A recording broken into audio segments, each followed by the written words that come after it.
Our next guest speaker is Rabbi Michael Hilton. I'm going to try. Kol Chai Synagogue, Hatch End? Chai. I should have got the ch sound, really, shouldn't I? God, everyone knew that apart from me. How terrible.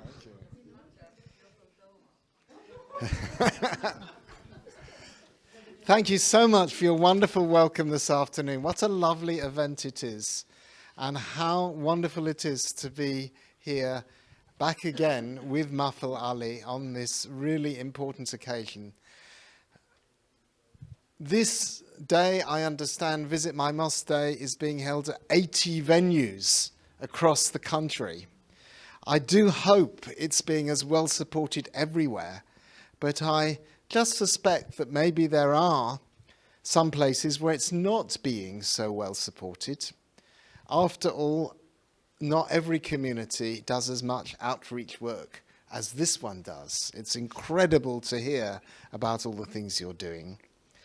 And for people coming into a mosque for the first time, it's not always so easy to cross the threshold, to go into a place with a different culture. It's a difficult step for people to make. Sometimes at events like this, we all feel, I think, a little bit that we're kind of preaching to the converted. We're talking to those who are already committed to good community and good faith relations. But what about all those people out there who are not so committed? How do we bring them in? And I think the only way forward is by personal encounter and personal friendship. Because it's only by getting to know other people as true human beings that we can bridge those gaps of the difference of language, of culture, of faith, of appearance. Jews and Muslims have a huge amount in common. We have very similar traditions. And that's why your pronunciation there was so amusing, because as anybody who's tried to learn both Hebrew and Arabic will know, they are similar languages. The sounds, the gutturals, the verb forms, the vocabulary, they are connected languages. And what does that mean? It means the two languages of prayer of Jews and Muslims go back to a common source.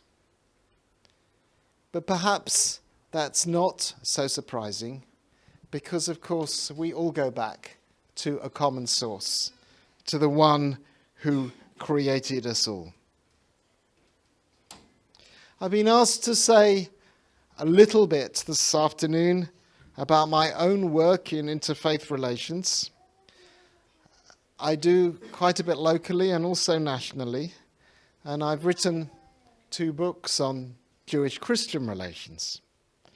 But most importantly, I've been involved for 25 years as a leader in the Amadown Three Faiths Week, which is held in a beautiful country house in Somerset, where we bring Jews, Christians, and Muslims together for a week, not just of study, but of also personal encounter, personal experience of each other's faiths. And what happens is, by the time we've built up trust during the week, we feel able to participate as equals in each other's prayer times when it comes to the weekend, which is a very big step for many people to take. The next one, God willing, will be next year, and I hope that some of you may consider joining us for that. Why do I do this work?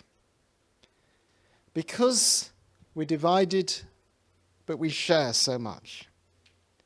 Bringing people together is a way of showing gratitude to the one who made all humanity, the one in whose image we are created. There can be no peace in the world unless there is peace between religions.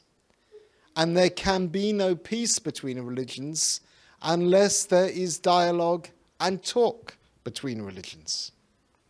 May it be the will of our Creator to spread a shelter of peace over us all, over all who engage in the work of openness and dialogue, over Jerusalem, over Mecca, over Medina, and on all who dwell on earth.